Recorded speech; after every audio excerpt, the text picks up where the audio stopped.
जातिनि तेर दीपावलिनि साल नब्बस्काउ नारगै हास्ते गनागै सामुं खलायजागै दंगो मुताय बारकना बागै बिसि बुरुम बुरुमनो खलायजागो ताक्लायबो खलायजाखा लामा लामाओ लाइटिं रक थेपाजागै जोंससा खलायै मोसां रैति साका आगुलि कक्तिसलो कृष्णनगर तंमा आगिनि कचाम मेहेर कालीबारिओ मुताय खुलुमफायगा Agartala municipal कर्पोरेशननि mayor हाइकेबा 7 Damnagar कन्स्टिट्युएन्सिनि MLA दीपक मजुमदार अशालो मेयर दीपक मजुमदार हास्तेहानि जत लुकुरक ni nok nogo tongkasang tongnani sakduk mangduk kaham tongnani nukungo hammari fainani bagai mutai khulumukha mutai rumani yagulo bo meher kalibari naikolnai committee ni loaji mumbai songchujak rikatal bak mungni samung butango bo manjagoi kha aro thangai kwbangma korichugya nukungni bororokno sakbai thang rikatal bagai kha agartala municipal corporation ni mayor deepak mujumdar logyo tongo amchini councilor khoboi hoda hamkrai samung tangnai te dalda adongrok পুজো উৎসব এবং পরবর্তী সময় দীপাবলি উৎসব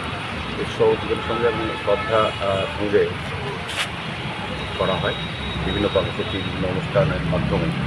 তো এবার আগে প্রথমেই আসন্ন দীপাবলি উৎসব শুরু হয়ে গেছে। আগামীকাল আনুষ্ঠানিকভাবে বাংলাদেশ অনুষ্ঠানের মাধ্যমে আমাদের সমিতি ক্লাবে পুজো মণ্ডপে আনুষ্ঠানিক করা হবে।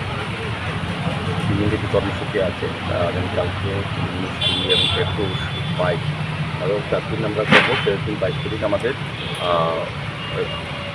প্রক্রিয়া ব্যান্ড কলকাতার ছাত্র ব্যান্ড ভারতবর্ষের এটা এখানে তারা 22 তারিখ অনুষ্ঠান করবেন। রাজ্যের মাননীয় মুখ্যমন্ত্রী প্রফেসর ডক্টর মানিক কাছে আমরা আবেদন রাখছি এবং আমরা আমন্ত্রণ জানিয়েছি যে ওনার মাধ্যমে এটা সূচনা করা হবে সন্ধ্যা 7:30টায় 22 তারিখ।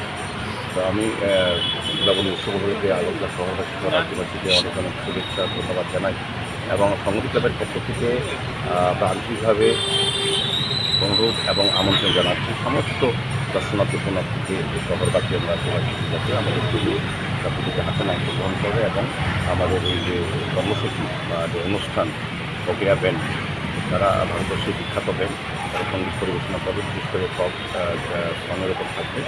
তো আমার বিশ্বাস এবং আশা মানুষ এটা করতে পারবে।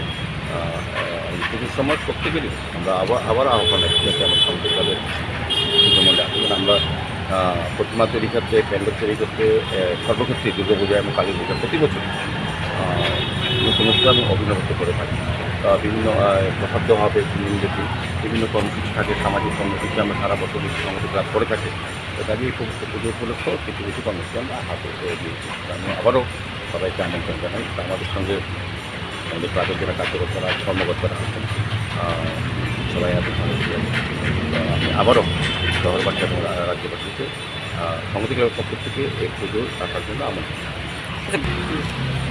আপনার পক্ষে হচ্ছে বলা হচ্ছে যে একটা ভালো পরিবেশ আছে, শুধু রামনগর নয় সারা রাজ্যে এখন গণেশ পুজো আরম্ভ করে দুর্গা পুজো এবং কালী পুজো অনেক বৃদ্ধি পেয়েছে। এটার অর্থধান দ্বারা যে আমাদের আইন শৃঙ্খলা যথেষ্ট ভালো, পরিবেশ পরিমণ্ডল ভালো, আর্থিক অবস্থা সচ্ছলতা রাজ্যবাসীর মানুষের কাছে আছে বলিত এবং যার যার ধর্ম এবং যার যার কর্ম করার মতো পরিবেশ এবং মহল তৈরি হয়েছে বলেই মানুষ এখন কিন্তু পুজো 2018 সালে ভারতীয় জনতা পার্টির একটি সরকার আসার পর সারা রাজ্যে একটা কিন্তু সরকার থেকে পরিবর্তন মানুষের অবস্থা যা যার মতো করে নিজের মতো ধর্মচর্চা ধর্মীয় কাজ মাঙ্গলিক অনুষ্ঠান বা অন্যান্য কর্মসূচি তারা করতে পারে। এটা ভালো দিক যে আমাদের রাজ্যে এখন মানুষ পুজোর সংখ্যা বেড়েছে, মানে কি মানুষের পুজোর প্রতি আস্থা রয়েছে, ধর্মের প্রতি আস্থা আছে এবং রাজ্যে স্থায়ী শান্তি বলবো নিরাপত্তা আছে বলেই এটা সম্ভব।